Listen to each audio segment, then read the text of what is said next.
हैदराबाद का खबर शेयर कंदा। हैदराबाद में पुलिस जा एक बे पुठियां टे मुबैना मुकाबला, एक जणो मारिजी वियो, 2 ज़ख़्मी हालत में गिरफ़्तार किया विया आहिनि। मार्केट पुलिस पारां बकरा पीड़ी वेझो मुक़ाबलेबत केतिरनि ई केसनि में घुर्बल जवाबदार खे मारण जी दावा कई वई आहे।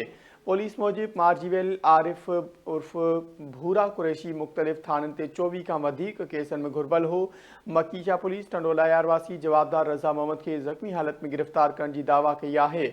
राहुकी पुलिस पारां लाड़काने असगर शाह के मुक़ाबलेबत ज़ख़्मी हालत में गिरफ़्तार करण जी दावा कई वई आहे। पुलिस मूजिब गिरफ़्तार जवाबदार टंडो हैदर ऐं भर पासे में मंशियात जो कारोबार कंदो हो। ख़बर मां शेयर कंदा। हैदराबाद में पुलिस जा एक बे पुठियां टे मुबैना मुक़ाबला, एक जणो मारिजी वियो आहे, 2 ज़ख़्मी हालत में गिरफ़्तार किया विया आहिनि।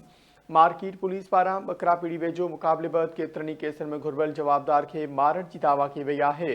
पुलिस मूजिब मार्जीवेल आरिफ उर्फ भूरा कुरैशी मुख़्तलिफ़ थाननि ते 24 खां वधीक केसनि में घुर्बल हो।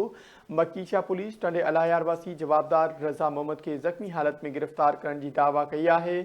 राहुकी पुलिस पारां असगर शाह के मुक़ाबलेबत ज़ख़्मी हालत में गिरफ़्तार करण जी दावा कई वई आहे। तफ़सील मालूम कंदासीं। कामरान सेतो असां सां लाइन ते मौजूद आहे। जी कामरान, आगाह कजो, छा तफ़सील आहिनि?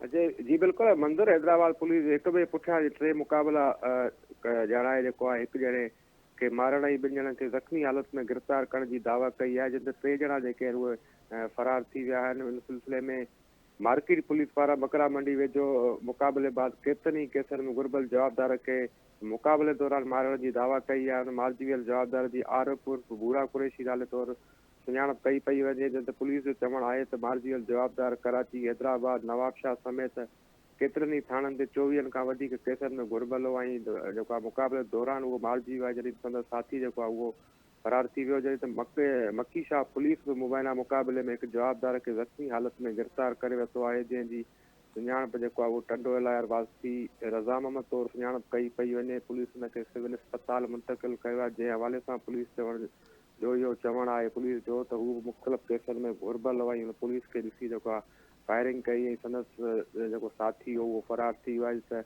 राहुकी पुलिस बि ज़रदारी फार्म वेझो मुक़ाबले में हिकु ॼणे खे ज़ख़्मी हालत में गिरफ़्तार कयो आहे। हुनजे गिरफ़्तार कयल जवाबदार जी लाड़काण वासी असगर शाह तौरु सुञाणप कई आहे ऐं सिविल अस्पताल हुनखे मुंतक़िल कयो वियो आहे। हुनमें पुलिस इहा दावा कई आहे त गिरफ़्तार कयल जवाबदार टंडो हैदर ऐं भरपासे वारे इलाइक़े में मंशात जो कारोबार कंदो ऐं पुलिस खे बि केतिरनि ई केसनि में घुर्बल हो, जिन त पुलिस गिरफ़्तार ऐं फ़रार थियल जेके जवाबदार आहिनि उन्हनि ख़िलाफ़ धार पुलिस मुक़ाबले जा केस दाख़िल करे वरिता आहिनि, जिन त SSP पुलिस पार्टी खे मुबारकबाद ॾिनी ऐं शाबाशी ॾिनी। चयो आहे त पुलिस पंहिंजो कमु करे रहियो आहे। ॾोहारी अंसरनि ख़िलाफ़ अञा बि कार्रवाई जारी रहंदी। हैदराबाद समेत मुख़्तलिफ़ इलाइक़नि मां जेको आहे ॾोह जो ख़ात्मो आंदो हुजे। जी कामरान, महिरबानी आगाह करण लाइ।